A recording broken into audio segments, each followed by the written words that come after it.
भारत माता की, भारत माता की। कार्यक्रम में उपस्थित मध्य प्रदेश के राज्यपाल श्रीमान मंगूभाई पटेल,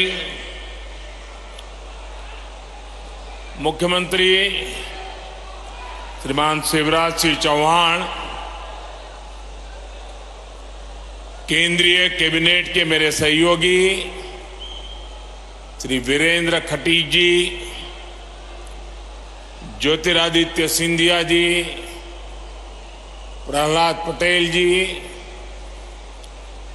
मध्य प्रदेश सरकार के मंत्रीगण, सभी सांसद,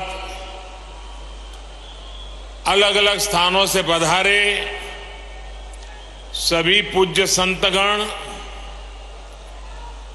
और विशाल संख्या में आए हुए मेरे प्यारे भाइयों और बहनों,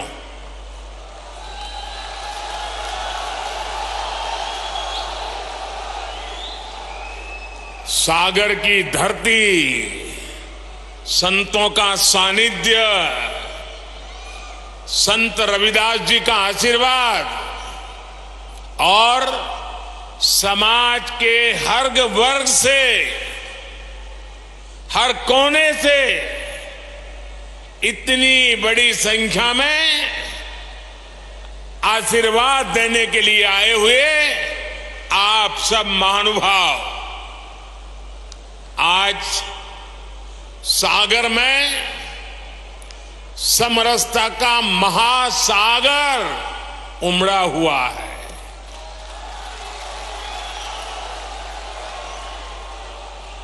देश की इसी साझी संस्कृति को और समृद्ध करने के लिए आज यहां संत रविदास स्मारक एवं कला संग्रहालय की नींव पड़ी है। संतों की कृपा से कुछ देर पहले मुझे इस पवित्र स्मारक के भूमि पूजन का पुण्य अवसर मिला है और मैं काशी का सांसद हूं और इसलिए ये मेरे लिए दोहरी खुशी का अवसर है और पूज्य संत रविदास जी के आशीर्वाद से मैं विश्वास से कहता हूं कि आज मैंने शिलान्यास किया है, 1-1.5 साल के बाद मंदिर बन जाएगा तो लोकार्पण के लिए भी मैं जरूर आऊंगा। और संत रविदास जी मुझे यहां अगली बार आने का मौका देने ही वाले हैं। मुझे बनारस में संत रविदास जी की जन्मस्थली पर जाने का कई बार सौभाग्य मिला है और अब आज मैं यहां आप सबके सानिध्य में हूं। मैं आज सागर की इस धरती से संत शिरोमणि पूज्य रविदास जी के चरणों में नमन करता हूं, उन्हें प्रणाम करता हूं। भाइयों और बहनों, संत रविदास स्मारक एवं संग्रहालय में भव्यता भी होगी और दिव्यता भी होगी। ये दिव्यता रविदास जी की उन शिक्षाओं से आएगी जिन्हें आज इस स्मारक की नींव में जोड़ा गया है, गढ़ा गया है। समरसता की भावना से ओतप्रोत 20,000 से ज्यादा गांवों की, 300 से ज्यादा नदियों की मिट्टी आज इस स्मारक का हिस्सा बनी है। एक मुट्ठी मिट्टी के साथ साथ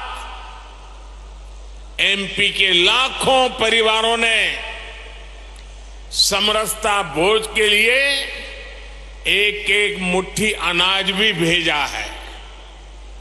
इसके लिए जो 5 समरसता यात्राएं चल रही थी, आज उनका भी सागर की धरती पर समागम हुआ है। और मैं मानता हूं कि ये समरसता यात्राएं यहां खत्म नहीं हुई है, बल्कि यहां से सामाजिक समरसता के एक नए युग की शुरुआत हुई है। मैं इस कार्य के लिए मध्य प्रदेश सरकार का अभिनंदन करता हूं, मुख्यमंत्री भाई शिवराज जी का अभिनंदन करता हूं और आप सभी को बधाई देता हूं। साथियों, प्रेरणा और प्रगति जब एक साथ जुड़ते हैं तो एक नए युग की नींव पड़ती है। आज हमारा देश, हमारा एमपी इसी ताकत के साथ आगे बढ़ रहा है। इसी क्रम में आज यहां कोटा बीना सेक्शन पर रेल मार्ग के दोहरीकरण का भी लोकार्पण हुआ है। नेशनल हाईवे पर 2 महत्वपूर्ण मार्गों का शिलान्यास भी किया गया है। विकास के ये काम सागर और आसपास के लोगों को बेहतर सुविधा देंगे। इसके लिए मैं यहां के सभी भाई बहनों को बहुत बहुत शुभकामनाएं देता हूं। साथियों, संत रविदास स्मारक और संग्रहालय की नींव एक ऐसे समय में पड़ी है जब देश ने अपनी आजादी के 75 वर्ष पूरे किए हैं। अब अगले 25 वर्षों का अमृतकाल हमारे सामने है। अमृतकाल में हमारी जिम्मेदारी है कि हम अपनी विरासत को भी आगे बढ़ाएं और अतीत से सबक भी लें। एक राष्ट्र के रूप में हमने हजारों वर्षों की यात्रा की है। इतने लंबे कालखंड में समाज में कुछ बुराइयां आना भी स्वाभाविक है। ये भारतीय समाज की ही शक्ति है कि इन बुराइयों को दूर करने वाला समय समय पर कोई महापुरुष, कोई संत, कोई औलिया इसी समाज से निकलता रहा है। रविदास जी ऐसे ही महान संत थे। उन्होंने उस कालखंड में जन्म लिया था जब देश पर मुगलों का शासन था। समाज अस्थिरता, उत्पीड़न और अत्याचार से जूझ रहा था। उस समय भी रविदास जी समाज को जागृत कर रहे थे, समाज को जगा रहे थे। वो उसे उसकी बुराइयों से लड़ना सिखा रहे थे।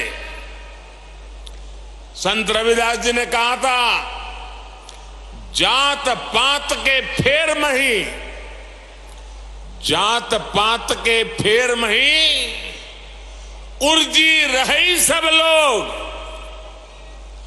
मनुष्यता को खात हुई, रैदास जात कर रोग। अर्थात सब लोग जात पात के फेर में उलझे हैं और ये बीमारी मानवता को खा रही है। वो एक तरफ सामाजिक कुरीतियों के खिलाफ बोल रहे थे, तो दूसरी तरफ देश की आत्मा को झकझोर रहे थे। जब हमारी आस्थाओं पर हमले हो रहे थे, हमारी पहचान मिटाने के लिए हम पर पाबंदियां लगाई जा रही थी, तब रैदास जी ने कहा था, उस समय मुगलों के कालखंड में, ये हिम्मत देखिए, ये राष्ट्रभक्ति देखिए। रैदास जी ने कहा था, पराधीनता पाप है, जान लेहु रे मीत, रैदास पराधीन सो, कौन करे है प्रीत। यानी पराधीनता सबसे बड़ा पाप है। जो पराधीनता को स्वीकार कर लेता है, उसके खिलाफ जो लड़ता नहीं है, उससे कोई प्रेम नहीं करता। एक तरह से उन्होंने समाज को अत्याचार के खिलाफ लड़ने का हौसला दिया था। इसी भावना को लेकर छत्रपति वीर शिवाजी महाराज ने हिंदवी स्वराज की नींव रखी थी। यही भावना आजादी की लड़ाई में लाखों लाख स्वाधीनता सेनानियों के दिलों में थी, और इसी भावना को लेकर आज देश गुलामी की मानसिकता से मुक्ति के संकल्प पर आगे बढ़ रहा है। साथियों, रैदास जी ने अपने एक दोहे में कहा है, और अभी शिवराज जी ने उसका उल्लेख भी किया, ऐसा चाहूं राज में, ऐसा चाहूं राज में, जहां मिले सबन को अन्न, छोट बड़ों सब सम बसे, रैदास रहे प्रसन्न। यानी समाज ऐसा होना चाहिए जिसमें कोई भी भूखा न रहे, छोटा बड़ा इससे ऊपर उठकर सब लोग मिलकर साथ रहे। आज आजादी के अमृत काल में हम देश को गरीबी और भूख से मुक्त करने के लिए प्रयास कर रहे हैं। आपने देखा है, कोरोना की इतनी बड़ी महामारी आई, पूरी दुनिया की व्यवस्थाएं चरमरा गई, ठप पड़ गई। भारत के गरीब तबके के लिए, दलित आदिवासी के लिए हर कोई आशंका जता रहा था। कहा जा रहा था कि 100 साल बाद इतनी बड़ी आपदा आई है, समाज का ये तबका कैसे रह पाएगा। लेकिन तब मैंने ये तय किया कि चाहे जो हो जाए, मैं मेरे गरीब भाई बहन को खाली पेट सोने नहीं दूंगा।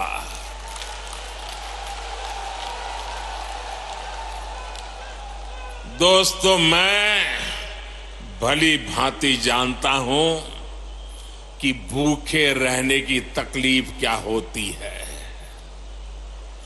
मैं जानता हूं कि गरीब का स्वाभिमान क्या होता है। मैं तो आपके ही परिवार का सदस्य हूं।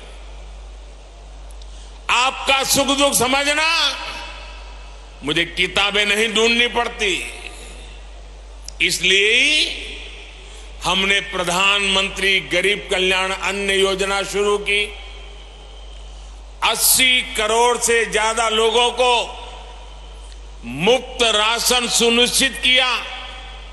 और आज देखिए, हमारे इन प्रयासों की तारीफ पूरी दुनिया में हो रही है।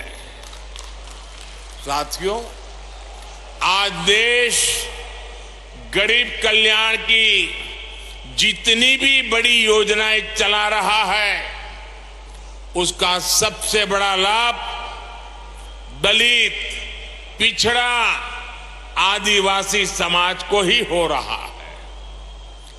आप सब अच्छे से जानते हैं, पहले की सरकारों के समय जो योजनाएं आती थी वो चुनावी मौसम के हिसाब से आती थी।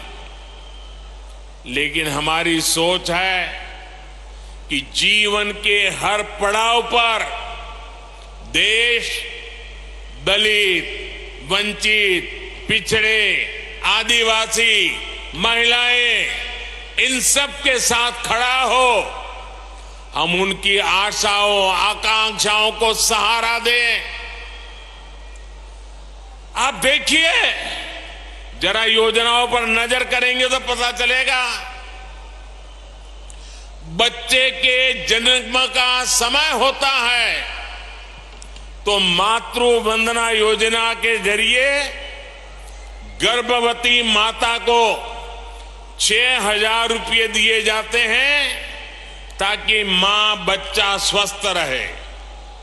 आप भी जानते हैं कि जन्म के बाद बच्चों को बीमारियों का, संक्रामक रोगों का खतरा होता है। गरीबी के कारण दलित, आदिवासी बस्तियों में इनकी सबसे ज्यादा मार होती है। आज नवजात बच्चों की पूरी सुरक्षा के लिए मिशन इंद्रधनुष चलाया जा रहा है।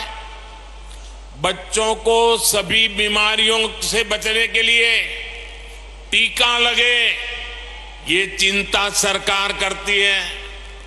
मुझे संतोष है कि बीते वर्षों में 5.5 करोड़ से अधिक माताओं और बच्चों का टीकाकरण किया जा चुका है। साथियों, आज हम देश के 7 करोड़ भाई बहनों को सिकल सेल एनीमिया से मुक्ति के लिए अभियान चला रहे हैं।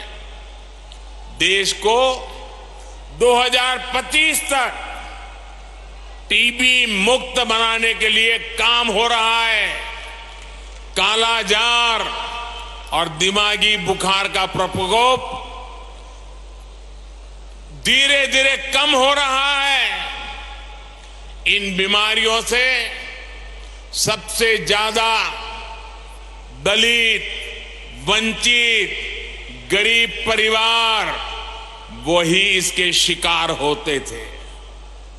इसी तरह अगर इलाज की जरूरत होती है तो आयुष्मान योजना के जरिए अस्पतालों में मुफ्त इलाज की व्यवस्था की गई है।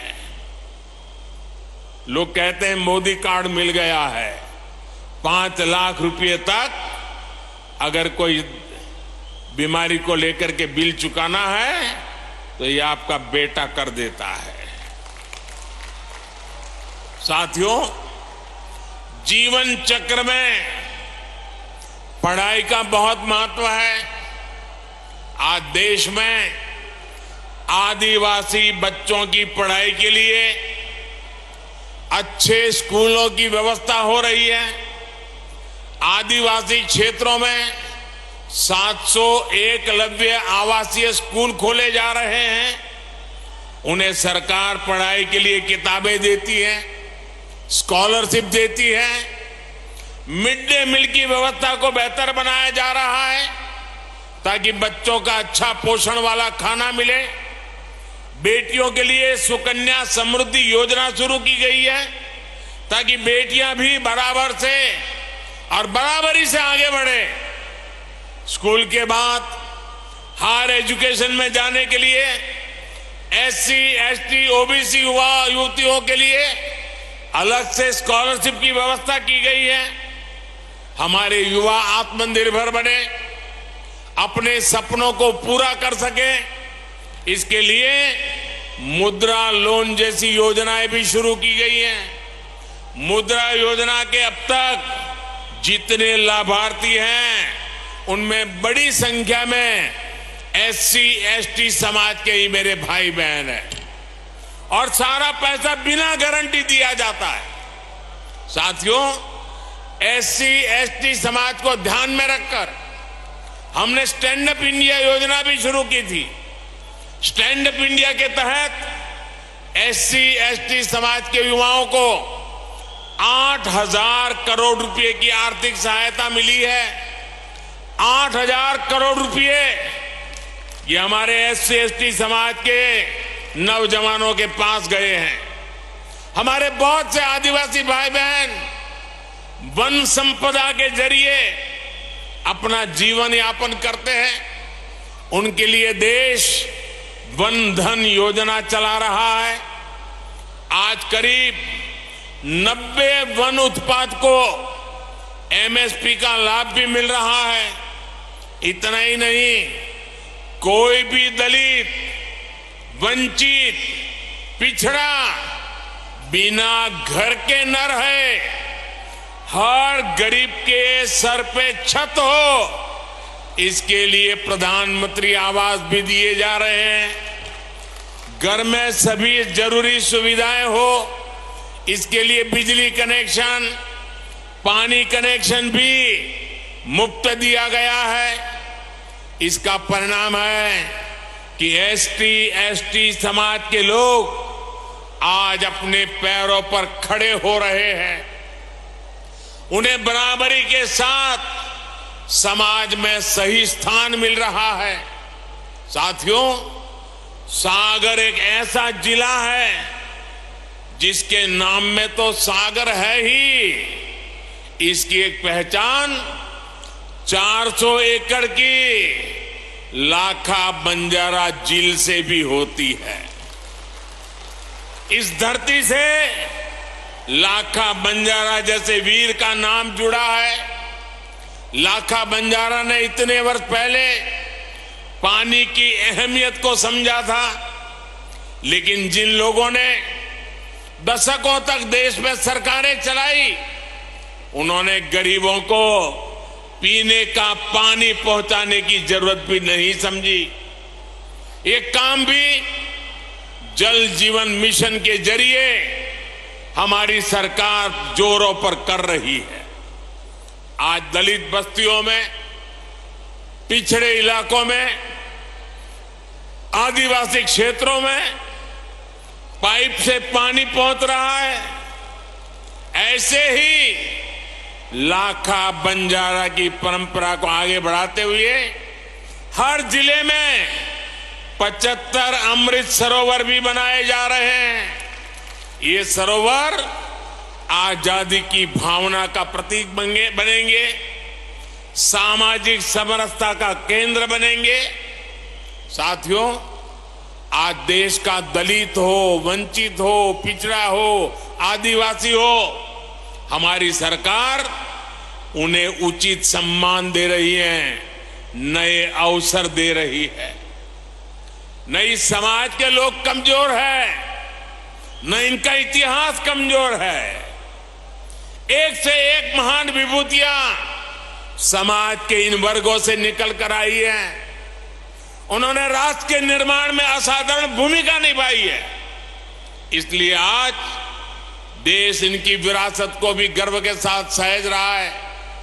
बनारस में संत रविदास जी की जन्मस्थली पर मंदिर का सौंदर्यीकरण किया गया। मुझे खुद उस कार्यक्रम में जाने का सौभाग्य मिला। यहां भोपाल के गोविंदपुरा में जो ग्लोबल स्किल पार्क बन रहा है, उसका नाम भी संत रविदास के नाम पर रखा गया है। बाबा साहब के जीवन से जुड़े प्रमुख स्थानों को भी पंच तीर्थ के रूप में विकसित करने का जिम्मा हमने उठाया है। इसी तरह आज देश के कई राज्यों में जनजातीय समाज के गौरवशाली इतिहास को अमर करने के लिए म्यूजियम बन रहे हैं। भगवान बिरसा मुंडा के जन्मदिन को देश ने जनजातीय गौरव दिवस के रूप में मनाने की परंपरा शुरू की है। मध्य प्रदेश में भी हबीबगंज रेलवे स्टेशन का नाम गौंड समाज की रानी कमलापति के नाम पर रखा गया है। पाताल पानी स्टेशन का नाम टंटिया मामा के नाम पर किया है। आज पहली बार देश में दलित, पिछड़ा और आदिवासी परंपरा को वो सम्मान मिल रहा है जिसके ये समाज के लोग हकदार थे। हमें सबका साथ, सबका विकास, सबका विश्वास और सबका प्रयास के इसी संकल्प को लेकर आगे बढ़ना है। मुझे भरोसा है देश की इस यात्रा में संत रविदास की शिक्षाएं हम सब देशवासियों को एकजुट करती रहेगी। हम साथ मिलकर बिना रुके भारत को विकसित राष्ट्र बनाएंगे। इसी भावना के साथ आप सभी को बहुत बहुत धन्यवाद, बहुत बहुत शुभकामनाएं। धन्यवाद।